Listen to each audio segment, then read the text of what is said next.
Kenapa? Penyakit sembuh-sembuh metodenya antara lalat dengan sampah. Lalat itu ibarat gangguan jin, sampah itu ibarat penyakit kita, penyakit seseorang, teman-teman.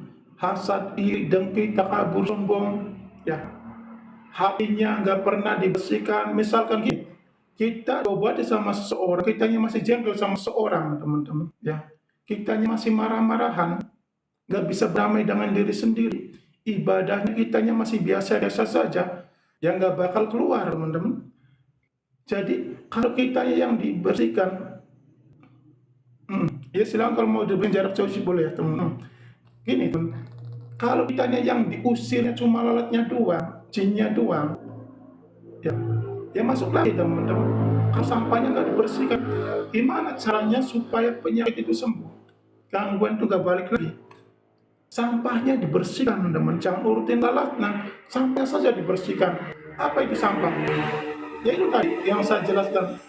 Sifat hasad, iri, dengki, takabur, sombong. Kalau kita mempunyai masalah dengan seseorang, ikhlas, itu yang menyebabkan penyakit dikeluarkan praktis, masuk lagi, dikeluarkan masuk lagi, nggak sembuh.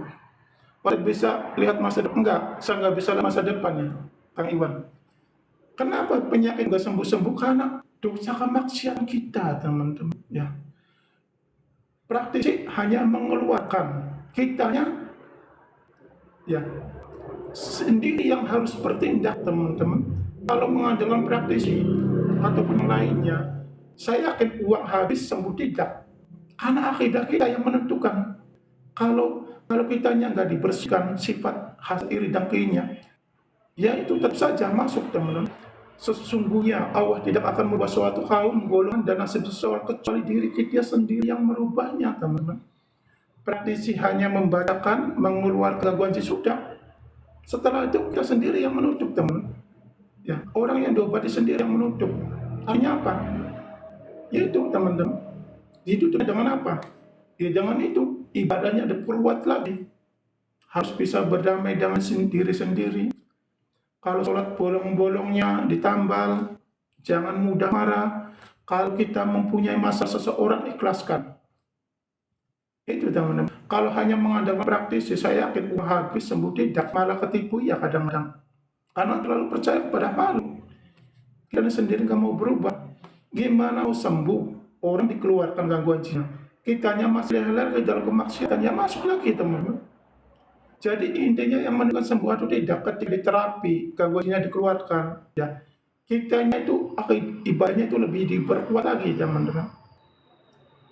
Yang buruk pun ya ditinggal. Waalaikumsalam warahmatullahi wabarakatuh. Kang Heriadi bergabung. Gimana kabarnya Kang Heriadi? Sehat Kang Heriadi? Itulah, teman, yang menyebabkan penyakit gak sembuh-sembuh. Kenapa kita sakit? Karena dosa maksiat kita yang belum kita obatin. Makanya kalau kita pengen sembuh, ya semoga sesal Kang Heriadi. Kalau kita ingin sembuh, dan obati anggota tubuh kita ini, teman-teman. Ya, insya Allah sembuh. Musahabah diri. Ya Allah, misalkan, jika mulut ini pernah menyakiti hati orang lain, membicarakan orang lain, mendolimi orang lain, menggibah, menggunjing, maka ampuni dosa mulut ini. Astagfirullahaladzim. Kalau kita ingin sembuh, teman, coba lakukan seperti itu. Ya Allah, jika mata ini melihat apa yang kau haramkan, apa-apa yang tidak kau ridhoi, maka ampuni dosa mata ini. Ya Allah, astagfirullahaladzim. Terus istighfar. Ya Allah, jika telinga ini pernah mendengar kata-kata yang kotor, menggibah, menggunjing dari orang lain, maka ampuni dosa telinga. Astagfirullahaladzim.